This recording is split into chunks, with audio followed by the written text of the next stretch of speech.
Hello everyone, welcome back. आज की video में हम पढ़ने जा रहे हैं एफिशिएंसी, ट्रांसफार्मर की एफिशिएंसी के बारे में आज डिस्कशन हम करेंगे। ठीक है, एफिशिएंसी से पहले मैं एक बहुत छोटा सा टॉपिक डिस्कस करना चाहता हूं। उस टॉपिक का क्वेश्चन है why transformer is rated in KVA. ठीक है, ट्रांसफार्मर को केवीए में ही क्यों रेट करते हैं। ट्रांसफार्मर की जो रेटिंग्स होती है वो हमेशा volt amperes, kilo volt amperes, mega volt amperes इसी तरह से हमेशा होती है। तो why transformer is rated in VA. VA का मतलब हम सबको पता है, वीए का मतलब होता है वोल्टेज इनटू करंट, राइट। तो इसका एक बेसिकली जो सबसे इंपॉर्टेंट रीजन है वो लॉसेस ऑफ ट्रांसफार्मर है। आपको पता है ट्रांसफार्मर में दो टाइप के लॉस होते हैं, एक होता है कोर लॉस और एक होता है कॉपर लॉस। जो मेजर लॉसेस हैं वो ये दो टाइप के लॉसेस हैं, और हम ये पढ़ चुके हैं कि जो ट्रांसफार्मर के कोर लॉसेस हैं, these losses depends on the voltage. हमने जो लास्ट वीडियो पढ़ा था लॉसेस के बारे में, उसमें हमने क्लियरली ये देखा था कि आयरन लॉस जो है, कोर लॉस जो है, वो दो टाइप के होते हैं, एक हिस्टेरेसिस लॉस और एक एडी करंट लॉस। और hysteresis and eddy current loss both depends on the supply voltage. Voltage के ऊपर दोनों लॉसेस डिपेंड करते हैं। साथ ही साथ जो कॉपर लॉसेस हैं, कॉपर लॉसेस डिपेंड करते हैं आपके करंट के ऊपर। ठीक है, क्योंकि कॉपर लॉसेस मतलब आई स्क्वायर आर लॉसेस, करंट होगा तो ही कॉपर लॉस होंगे, राइट। तो because these two losses only depends on these two components, one is voltage and one is current, that is why transformer का जो रेटिंग है वो हमेशा वोल्ट एम्पियर में ही किया जाता है। यूजुअली हम क्या देखते हैं, जितनी भी मशीन्स हैं उनको हम सब में जो रेटिंग देखते हैं उन सबकी हम वॉट में या किलो वॉट में देखते हैं। आप देखते हैं किसी भी फैन को अगर आप देखोगे, मोटर को आप देखोगे, वो हमेशा उसमें वॉटेज लिखा रहता है कि कितने वॉट का है। ठीक है, बट सारे के सारे जो मशीन्स और मोटर्स होते हैं, जो भी रोटेटिंग मशीन्स होती हैं, वो सारी कुछ ना कुछ काम के लिए अप्लाई होती है। All the machines are of inductive in nature. सारी की सारी मशीन्स अपने आप में इंडक्टिव नेचर की होती हैं, यानी कि वहां पर प्री डिफाइंड है कि जो पावर फैक्टर है वो किस नेचर का है, लैगिंग नेचर का है। बट ट्रांसफार्मर के केस में, ट्रांसफार्मर का हमें पता है काम क्या है। ट्रांसफार्मर का काम है पावर को ट्रांसफर करना, और पावर जो भी इनपुट पर पावर मिलती है वही आउटपुट पर ट्रांसफर कर देता है ट्रांसफार्मर। लेकिन ट्रांसफार्मर पे किस टाइप का लोड कनेक्टेड होगा ये नहीं पता होता जब ट्रांसफार्मर को डिजाइन किया जाता है। Because there are three types of loads, resistive load, inductive load और कैपेसिटिव लोड। इन तीनों के ऊपर आपका पावर फैक्टर डिपेंड करता है। तो जब ट्रांसफार्मर को मैन्युफैक्चर किया जाता है, there is no information about the type of load which is to be connected to the transformer. In that case, because transformer losses are depends on the voltage and currents only, so keeping in mind that how much current it can take and how much core losses are there, उसके हिसाब से transformer को volt ampere या kilo volt ampere में rate करके बनाया जाता है। That is why transformers are always rated in kilo volt ampere और वोल्ट एम्पियर। ठीक है, तो ये क्वेश्चन का यहाँ पर आंसर बन जाता है। एक छोटा सा सवाल कभी कभी एग्जाम्स में पूछा जाता है कि why transformer is only rated in kV, right. चलिए अब हम वापस एफिशिएंसी पर आ जाते हैं। एफिशिएंसी किसी भी डिवाइस की अगर हम निकालें, कोई भी इलेक्ट्रिकल मशीन की अगर हम निकालें, तो एफिशिएंसी का एक फॉर्मूला होता है। Efficiency is equals to output power upon input power. ठीक है, एक जनरल फॉर्मूला है। किसी भी मशीन की एफिशिएंसी आप इस फॉर्मूले के थ्रू निकाल सकते हो। अब इसमें जो आउटपुट पावर और इनपुट पावर है, ऑल आर इन वॉट। ठीक है, all the quantities are in watts, right. और अगर आपको परसेंटेज एफिशिएंसी चाहिए तो वी जस्ट मल्टीप्लाइड विद 100। हम यहाँ पर 100 से गुणा कर देते हैं, राइट। नाउ किसी भी मशीन की एफिशिएंसी हम इस तरह से निकाल सकते हैं। हम उसका आउटपुट पावर ले लें, हम उसका इनपुट पावर कैलकुलेट कर लें, और दोनों की हेल्प से हम डायरेक्टली एस्टिमेट कर लें कि कितना हमारे पास यहाँ पर एफिशिएंसी आ रहा है। लेकिन इस फॉर्मूले के थ्रू हम ट्रांसफार्मर को कैसे एफिशिएंसी एस्टिमेट करेंगे, क्योंकि यहाँ पर हमें दो चीजें रिक्वायर्ड है।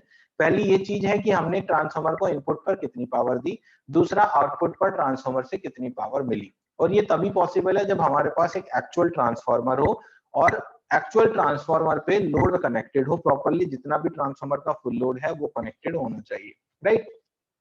तो इन दैट केस वहां पर बहुत सारी प्रॉब्लम्स क्रिएट हो सकती हैं। अगर हम कहीं लेबोरेटरीज में एफिशिएंसी कैलकुलेट करने की कोशिश करें ट्रांसफॉर्मर की, तो देयर में बी सम प्रॉब्लम्स। वो प्रॉब्लम्स क्या क्या हो सकती हैं?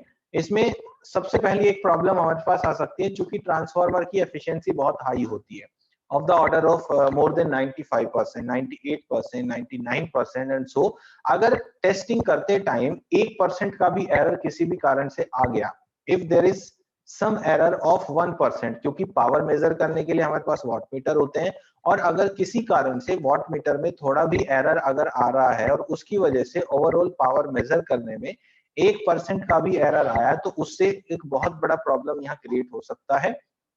वो ये है कि ट्रांसफार्मर का एफिशिएंसी 100% भी आ सकता है और मोर देन 100% भी आ सकता है, because of this type of error in the instruments. जो इंस्ट्रूमेंट्स हम यूज करते हैं मेजर करने के लिए, वो पॉसिबल है। ठीक है। एक दूसरा प्रॉब्लम यहाँ पर आ सकता है, वो ये है कि जब भी आप ट्रांसफार्मर की एफिशिएंसी कैलकुलेट करोगे, तो नेचुरली आपको उसको फुल पावर देना पड़ेगा और फुल लोड कनेक्टेड करना पड़ेगा। तो ये बहुत ही डिफिकल्ट होता है कि उतना अमाउंट ऑफ पावर हमारे पास अवेलेबल हो सके, क्योंकि ट्रांसफार्मर का रेटिंग कुछ भी हो सकता है। It may goes up to several thousands of volt ampere, it may be 1000 volt ampere or something like that. So in that case it is difficult to provide that much of power for the transformer, जिससे कि हम transformer की testing properly कर सकें। और साथ ही साथ ये जितना भी पावर हम ट्रांसफार्मर को देंगे, उतनी पावर को जनरेट करने के लिए भी हमें बहुत कॉस्ट लगानी पड़ेगी, तब जाके हमें इतना पावर, अमाउंट ऑफ पावर मिलेगा। तीसरा प्रॉब्लम है, मान लीजिए सेकेंड पॉइंट में हमने अमाउंट ऑफ पावर जितना भी हमें रिक्वायर्ड है वो हमने अरेंज कर ली। Now where this power will go? Transformer को पावर देने के लिए, उसकी एफिशिएंसी कैलकुलेट करने के लिए हमें उसकी आउटपुट पावर की भी जरूरत है, और आउटपुट पावर सिर्फ तभी आएगा जब ट्रांसफार्मर पे फुल लोड कनेक्टेड होगा। सो अगर आपने इनपुट पावर देने के लिए समहाउ अरेंजमेंट कर भी लिया, तो ट्रांसफार्मर की ये पावर को एब्सॉर्ब करने के लिए इतना कैपेबल लोड कहां से आएगा, राइट? अगर एक बहुत ही हैवी रेटिंग का ट्रांसफार्मर है, हाई रेटिंग का ट्रांसफार्मर है, तो उस केस में कहां से इतना लोड हम लेकर आएंगे जिससे कि जितना भी अमाउंट ऑफ पावर हम उसको दे रहे हैं वो एब्सॉर्ब कर सके। तो ये एक थर्ड सबसे बड़ी डिफिकल्टी सामने आती है कि डिफिकल्ट ऑफ एब्सॉर्बिंग पावर। जो भी पावर हमने इनपुट से दी वो कहां एब्सॉर्ब होगी, कहां जाएगी। और चौथा एक बहुत ही इंपॉर्टेंट पॉइंट है, वो ये है कि no information about the losses.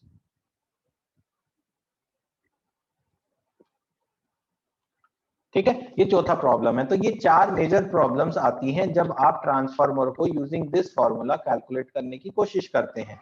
Although यहाँ पर जो हमने लिखा है fourth point, no information about the losses, losses आप कैलकुलेट कर सकते हैं टोटल इनपुट पावर में से। अगर आउटपुट पावर को माइनस कर दें तो जो भी आपको मिलेगा वो टोटल लॉसेस होंगे, बट उनको हम सेपरेटली नहीं बता सकते कि how much losses are there of copper losses और कितने यहाँ पर कोर लॉसेस हैं। तो ये प्रॉब्लम यहाँ पर सामने आती है, राइट? तो इसीलिए हम क्या करते हैं, हम ट्रांसफार्मर की एफिशिएंसी कुछ दूसरे तरह से कैलकुलेट करते हैं। वो तरीका है efficiency is equals to output upon output plus losses. ठीक है, हम लॉसेस के टर्म्स में ट्रांसफार्मर को आसानी से उसकी एफिशिएंसी कैलकुलेट कर सकते हैं, राइट? क्योंकि लॉसेस को हम आसानी से फाइंड आउट कर सकते हैं। जो भी ट्रांसफार्मर के लॉसेस हैं, these losses can be easily find out by some tests on transformer. जो टेस्ट होते हैं लॉसेस कैलकुलेट करने के लिए वो होते हैं, एक होता है शॉर्ट सर्किट टेस्ट और एक दूसरा टेस्ट होता है वो होता है ओपन सर्किट टेस्ट। ठीक है, ये दो टाइप के टेस्ट ट्रांसफार्मर में किए जाते हैं। One is short circuit test, second one is open circuit test. By using these two tests we can easily find out the losses in transformer. We already know the input of the transformer, जो कि हमें rating दिया जाता है, जो output of power है वो हमें पता होता है ट्रांसफार्मर का। तो with the help of output and with the help of losses we can easily find out the losses efficiency of the transformer. हमें यहाँ पर इनपुट की जरूरत नहीं पड़ती, राइट? तो अब देखते हैं कि कैसे हम इसकी एफिशिएंसी को कैलकुलेट कर सकते हैं। हमारे पास फुल लोड आयरन लॉसेस होते हैं, फुल लोड आयरन लॉसेस, क्योंकि आयरन लॉसेस किसी भी तरह से लोड के ऊपर डिपेंड नहीं करते, तो हम यहाँ पर लिख सकते हैं फुल लोड आयरन लॉसेस या नो लोड आयरन लॉसेस, दोनों एक ही बात है, जो कि होता है पीआई, राइट। इनको हम आसानी से ओपन सर्किट टेस्ट से निकाल सकते हैं। उसके बाद दूसरे टाइप के जो लॉसेस होते हैं वो होंगे हमारे full load copper loss. Copper loss को हम रिप्रेजेंट करते हैं पीसी से, जो कि हम आसानी से शॉर्ट सर्किट टेस्ट से निकाल सकते हैं। ये दोनों टेस्ट अभी आपके सिलेबस में नहीं है, बट हम इनका वीडियो भी बनाएंगे आगे आने वाले समय में, जब हमारा ये कंप्लीट हो जाएगा उसके बाद हम लॉस टेस्ट के बारे में भी एक डिस्कशन जरूर करेंगे। तो जो टोटल लॉसेज है ट्रांसफार्मर के वो कितने हो गए, total losses is equals to PI plus PC, right. ये हमारे पास टोटल लॉसेज हो गए। Now how we can find out the efficiency on full load, so full load efficiency can we find out as full load volt ampere, volt ampere मतलब transformer का जो rating power है जो volt ampere में है, multiplied with the power factor divided by full load volt ampere multiplied with power factor plus iron losses plus copper losses multiplied with 100, right. इस तरह से हम यहां आसानी से कैलकुलेट कर सकते हैं। नाउ जो आपका लोड है, ठीक है, किसी भी टाइप का अगर हम लोड लें, जैसे हमने यहाँ पर तो फुल लोड लिखा है, तो फुल लोड के हिसाब से अगर आप कोई भी एक लोड को एस्टिमेट करके देखें, किसी भी परसेंटेज ऑफ लोड को कंसीडर करें, तो यहाँ पर जो कोई भी लोड होता है, लोड इज बेसिकली इक्वल्स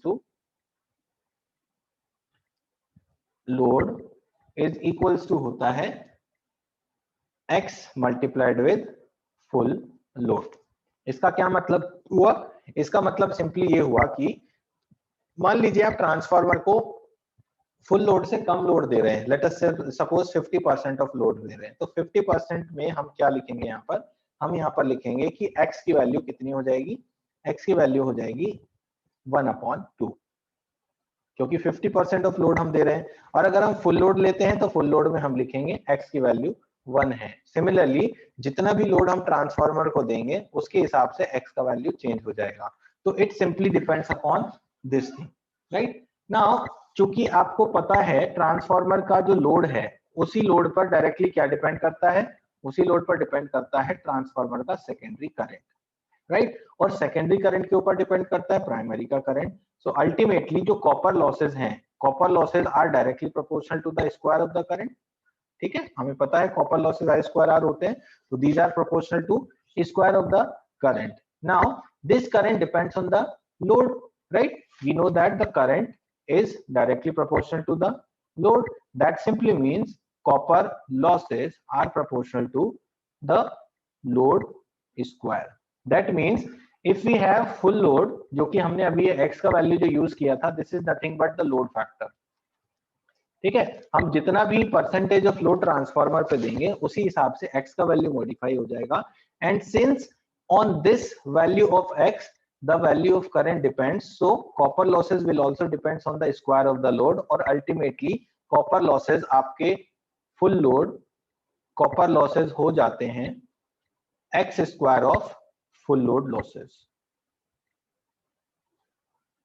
ठीक है। यहां पर भी x का इफेक्ट हमें देखने को मिलेगा, जिस प्रोपोर्शन से हमारा लोड कम होगा या बढ़ेगा उसी हिसाब से कॉपर लॉसेस भी वेरी होंगे, and that variation will be directly proportional to the square of the load factor X square, right. तो यहां से हमें ये चीज पता चल गई है कि जो लोड है वो आपका एक्स के ऊपर डिपेंड कर रहा है, क्योंकि load is equals to full load kVA is equals to V into I, voltage into current, and जैसे जैसे आपका लोड कम ज्यादा होगा वैसे वैसे आपका करंट चेंज होगा। That is why we have multiplied this with x.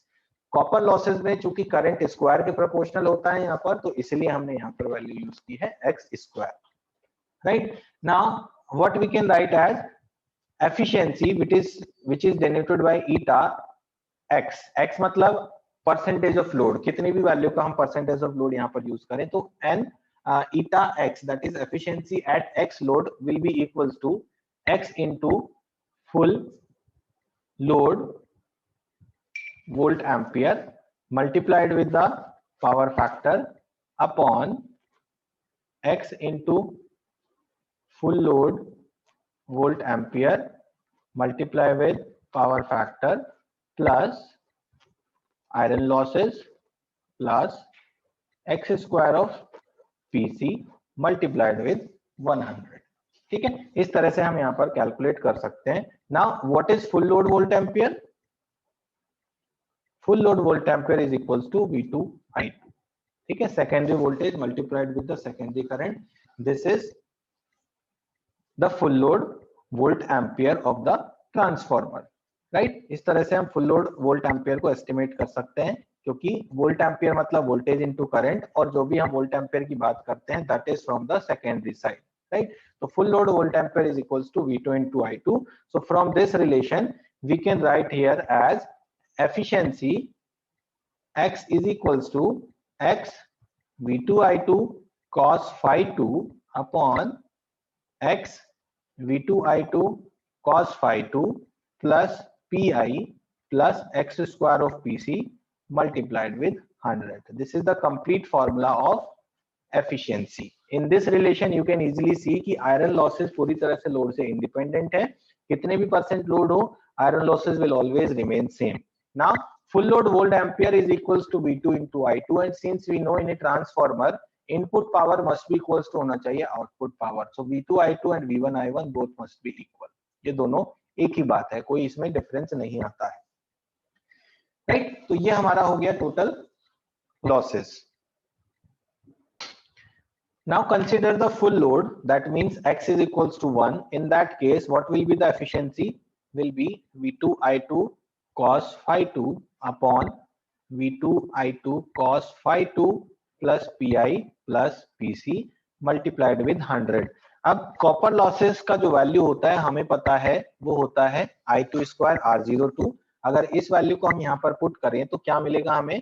That will be equals to V2 I2 cos phi 2 divided by V2 I2 cos phi 2 plus Pi plus I2 square R02. ठीक है, यहां से 100 को हमने हटा दिया, per unit में हमने ले लिया, तो एफिशिएंसी हमें मिल गई. Per unit of efficiency is equals to this value. ठीक है, जो हमने अभी यहाँ पे लिखे, this is the value. Now ऊपर नीचे से अगर हम I2 को कॉमन ले लें और डिवाइड कर दें तो हमें क्या मिलेगा? हमें मिलेगा V2 cos phi 2 upon V2 cos phi 2 plus Pi upon I2 plus I2 R02. ये हमें यहाँ पर रिलेशन मिल गया है. ठीक है, now in this relation what we see here, ऊपर डिनोमिनेटर में हमारे पास V2 cos phi 2, सॉरी ऊपर न्यूमिनेटर में हमारे पास है V2 cos phi 2 और डिनोमिनेटर में हमारे पास है V2 cos phi 2 plus Pi upon I2 plus I2 R02. For any transformer, the voltage is always approximately constant. जो voltage V2 है वो एक constant quantity होता है. Power factor depends upon the load, तो वो भी एक constant quantity है. तो यहाँ पर efficiency को maximum होने के लिए, let us say कि हमें efficiency maximum करनी है, तो maximum efficiency होने के लिए denominator को minimum होना पड़ेगा, because ऊपर का जो क्वांटिटी है न्यूमरेटर वो एक कांस्टेंट क्वांटिटी है. So to be the efficiency maximum this denominator part should be minimum. ठीक है, अब ये डिनोमिनेटर पार्ट को मिनिमम होने के लिए किसके रेस्पेक्ट में हम इसको मिनिमम शो करें? From the denominator part first जो पोर्शन है V2 cos phi 2 that is also constant. उसके बाद जो दो टर्म बचती हैं both are depending upon the current I2. That means I2 is the variable part here जिसके ऊपर मेजरली एफिशिएंसी डिपेंड कर रही है. That means if we differentiate this denominator part with respect to the current I2, ठीक है, we are differentiating this denominator with respect to I2 and equate it to 0. What we'll get here? We get d upon di2 V2 cos phi 2 plus Pi upon I2 plus I2 R02 is equals to 0. Differentiate कर लेते हैं इसको. Differentiation के बाद हमें first term का जो differentiation मिलेगा that will be equals to 0. This is 0 plus second part का जो डिफरेंशिएशन होगा that will be minus of Pi upon I2 square plus third part का डिफरेंशिएशन हो जाएगा R02. will be equals to 0 or pi upon I2 square is equals to R02 and pi, this is pi is equals to I2 square R02 and I2 square R02 is nothing but equals to PC. That means iron losses is equals to copper losses, right? This is the condition for maximum efficiency. ये maximum efficiency की condition है कि जब आपके copper losses iron losses के बराबर हो जाए. रिमेंबर दिस थिंग, यहाँ पर एक इंपॉर्टेंट पार्ट है कि हम कह रहे हैं कि iron losses equals to copper loss, but इसका मतलब ये है कि यहाँ जब कॉपर लॉसेस यानी कि these are the variable loss और these are the constant losses, तो इसका सिंपल मीनिंग ये है कि जब वेरिएबल लॉस कांस्टेंट लॉस के बराबर हो जाए तब जाके हम कह सकते हैं कि मैक्सिमम एफिशिएंसी अचीव हो रही है, राइट? इक्वालिटी का मतलब ये नहीं है कि दोनों एक दूसरे के बराबर है, but rather than we say कि copper losses should be equals to iron losses or variable losses should be equals to the constant losses, right? तो यहां पर हम एक स्टेटमेंट लिख सकते हैं, hence efficiency of a transformer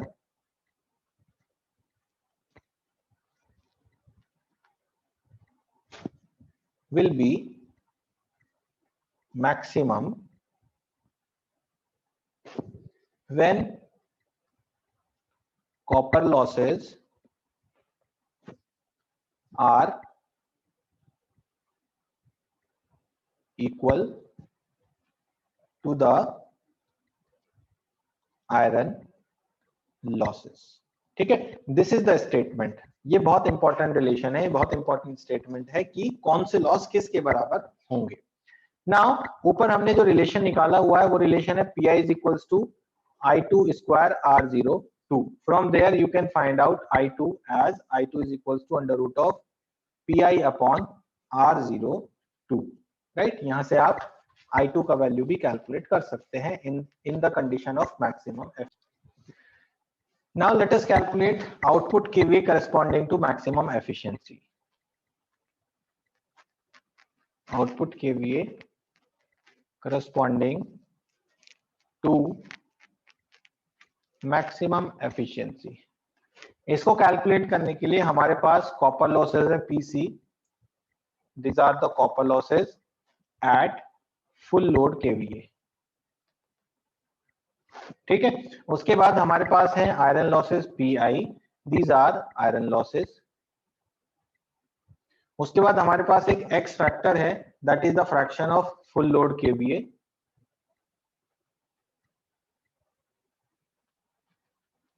ठीक है, X is the fraction of full load kVA. उसके बाद हमारे पास टोटल कॉपर लॉसेस हैं. Total copper losses is equals to X square of PC. ठीक है, X स्क्वायर ऑफ PC. और अभी अभी जस्ट हमने मैक्सिमम एफिशिएंसी के लिए एक रिलेशन निकाला है. फॉर मैक्सिमम एफिशिएंसी हमारे पास रिलेशन है Pi is equals to X square of PC. From here what we can get, हमें मिलेगा X is equals to under root of Pi upon PC. यहां से हमने X का वैल्यू निकाल लिया, जिसमें Pi हमारे पास है आयरन लॉसेस और PC हमारे पास है फुल लोड कॉपर लॉस. ठीक है, now KVA corresponding to maximum efficiency. What will be the KVA corresponding to maximum efficiency? That will be equals to X into full load KVA and X का value चूंकि हमारे पास है under root of Pi upon PC, तो this will be equals to full load KVA multiplied with under root of Pi upon PC.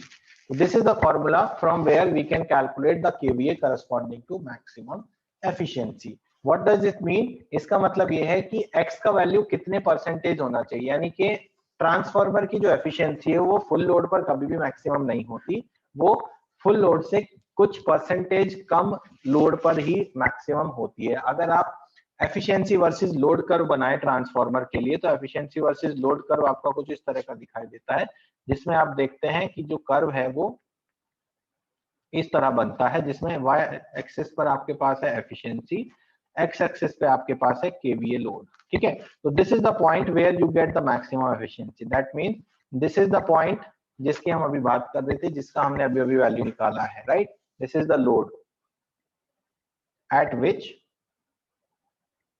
Efficiency maximum occurs.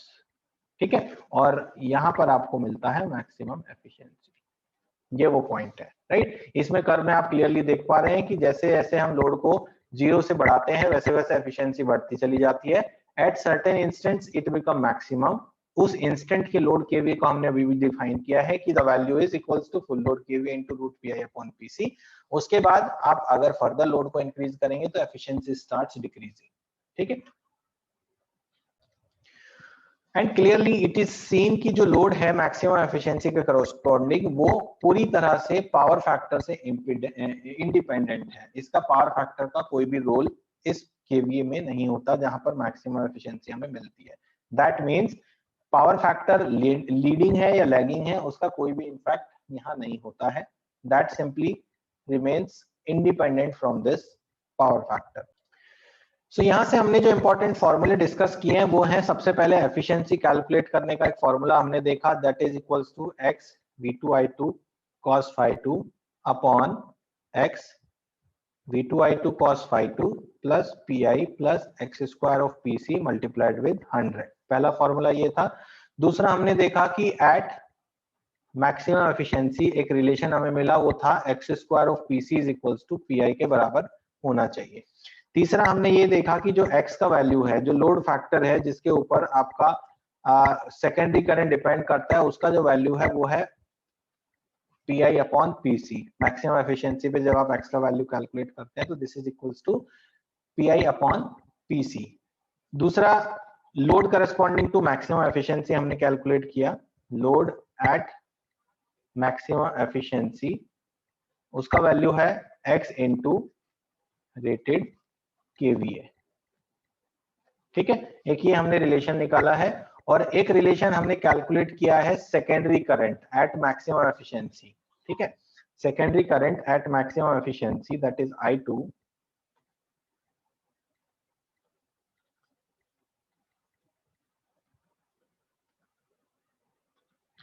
is equals to under root pi upon R02, under root pi upon R02. This is the formula of secondary current at maximum efficiency, right? तो ये सारे formulas हमने यहाँ पर just derive किए हैं, देखा है कि ये सारे फॉर्मूलेज किस तरह से हमारे पास यूजफुल है, और जितने भी फॉर्मूले हमने यहाँ पर पढ़े हैं, all these formulas will be useful to calculate the numericals related to the transformer. So this is all about the efficiency of the transformer. When we do numericals related to the transformer, तब हम इन सारे formulas का use देखेंगे कि किस तरह से हम इन formulas का use करते हैं और कैसे कैसे इनको हम समझेंगे बहुत अच्छे से डिटेल में जब हम न्यूमेरिकल्स को सॉल्व करेंगे, राइट। तो that's all about this particular video and this particular topic. From next video we will start और we will come with another topic of the transformer, right. अभी हमें ट्रांसफार्मर के न्यूमेरिकल्स भी solve करने हैं, क्योंकि अभी तक हमने कोई भी न्यूमेरिकल सॉल्व नहीं किया है, तो उसका भी आगे हम वीडियो बनाने वाले हैं, राइट। तो आप बने रहिए यहाँ पर, आपको सारे वीडियोस, सारे टॉपिक्स, हर एक चीज आपको डिटेल एक्सप्लेनेशन के साथ मिलती रहेगी। टिल देन आप ये वीडियो देखिए, और अगर आपको यहाँ कोई भी प्रॉब्लम आती है, कोई डाउट अगर आपको लगता है, तो आप कमेंट बॉक्स के थ्रू उसको पूछ सकते हैं। I will answer your queries, right. So thank you so much for watching this video. Thank you.